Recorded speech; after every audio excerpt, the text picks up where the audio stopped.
നേരത്തെ നമ്മൾ സംസാരിച്ചല്ലോ, ഉസ്ബെക്കിലെ മറ്റ് യൂണിവേഴ്സിറ്റികൾ എന്ന് പറഞ്ഞാൽ സമർക്കന്തും ബുഖാറയും കാഷിയും ആൻഡിജനും ഫർഗാന ഒക്കെ തുടങ്ങിയിട്ടുള്ള ഒരുപാട് യൂണിവേഴ്സിറ്റികളുണ്ട്. അപ്പോൾ ഇതിൽ സമർക്കന്ത് സ്റ്റേറ്റ് മെഡിക്കൽ യൂണിവേഴ്സിറ്റി എന്ന് പറയുന്ന ഒരു യൂണിവേഴ്സിറ്റിനെ കുറിച്ച് നമുക്ക് നോക്കാം. സമർക്കന്ത് സ്റ്റേറ്റ് മെഡിക്കൽ യൂണിവേഴ്സിറ്റി വരുന്നത് സമർക്കന്ത് എന്ന് പറഞ്ഞിട്ടുള്ള സിറ്റിയിലാണ്. അതായത് ഉസ്ബെക്കിസ്ഥാനിലെ താഷ്കന്ത് കഴിഞ്ഞാൽ പിന്നീടുള്ള ഒരു സിറ്റിയാണ് സമർക്കന്ത്. കാരണം എന്താണെന്ന് വെച്ച് കഴിഞ്ഞാൽ പണ്ടത്തെ നമ്മുടെ സിൽക്ക് റൂട്ടിന് ആ ഒരു ട്രേഡ് ഉണ്ടായിരുന്നു, ഇന്ത്യ ടു യൂറോപ്പ്, ആ ഒരു ട്രേഡ്, ആ ചൈന ടു യൂറോപ്പ്, ആ ട്രേഡ് റൂട്ടിൽ വരുന്ന ഒരു സിറ്റിയാണ് സമർക്കന്ത് സിറ്റി എന്ന് പറയുന്നത്. സമർക്കന്ത് സിറ്റിയിൽ വരുന്ന വൺ ഓഫ് ദി ഓൾഡസ്റ്റ് യൂണിവേഴ്സിറ്റിയാണ് സമർക്കന്ത് സ്റ്റേറ്റ് മെഡിക്കൽ യൂണിവേഴ്സിറ്റി. ഒരു പബ്ലിക് യൂണിവേഴ്സിറ്റിയാണ്. ഞാൻ നേരത്തെ പറഞ്ഞ പോലെ പോപ്പുലേഷൻ ഡെൻസിറ്റിയും കാര്യങ്ങളും നോക്കുമ്പോൾ താഷ്കന്ത് കഴിഞ്ഞാൽ പിന്നെ വരുന്ന ഒരു ലെവൽ ഓഫ് പോപ്പുലേഷനാണ് സമർക്കന്തിലുള്ളത്. സമർക്കന്തിലും NMCൻ്റെ റൂൾസ് ഫോളോ ചെയ്യുന്ന ECFMGൻ്റെ അക്രിഡിറ്റേഷൻ ഉള്ള യൂണിവേഴ്സിറ്റിയാണുള്ളത്.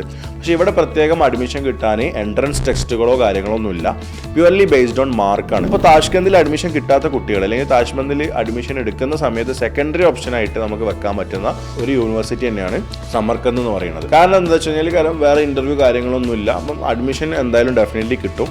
പക്ഷേ സമർക്കന്ത് സ്റ്റേറ്റ് മെഡിക്കൽ യൂണിവേഴ്സിറ്റിൻ്റെ ഒരു കോൺസിക്വൻസസ് അല്ലെങ്കിൽ പറയാൻ ഉണ്ടെങ്കിൽ അതാകെ ഇതേ ഉള്ളൂ. കുറച്ച് സ്റ്റുഡൻസ് അവിടെ കൂടുതലാണ്. ഇപ്പോൾ ലാസ്റ്റ് ഇയർ 1200 സ്റ്റുഡൻസ് അവിടെ ഫസ്റ്റ് ഇയറിൽ മാത്രം അഡ്മിഷൻ വന്നിട്ടുണ്ട്. അപ്പോൾ ഫ്യൂച്ചറിൽ എന്തെങ്കിലും പ്രശ്നങ്ങൾ വരുമോ എന്നുള്ളത് നമുക്കിപ്പോൾ പ്രെഡിക്റ്റ് ചെയ്യാൻ പറ്റില്ല.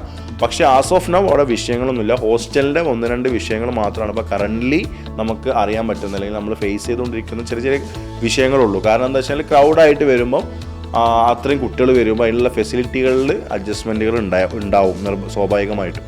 ഇത്ര കാര്യങ്ങളാണ് സമർക്കന്തിൽ. ബാക്കി അക്കാദമിക് കാര്യങ്ങളിൽ വൈസ് നോക്കുകയാണെങ്കിൽ അടിപൊളി ഫാക്കൽറ്റീസാണ്, ബാക്കി ബുദ്ധിമുട്ടുകൾ കാര്യങ്ങളൊന്നുമില്ല. സ്റ്റുഡൻസിൻ്റെ അങ്ങനത്തെ രീതിയിൽ ചിന്തിക്കുമ്പോഴുള്ള ബുദ്ധിമുട്ടുകളൊന്നുമില്ല.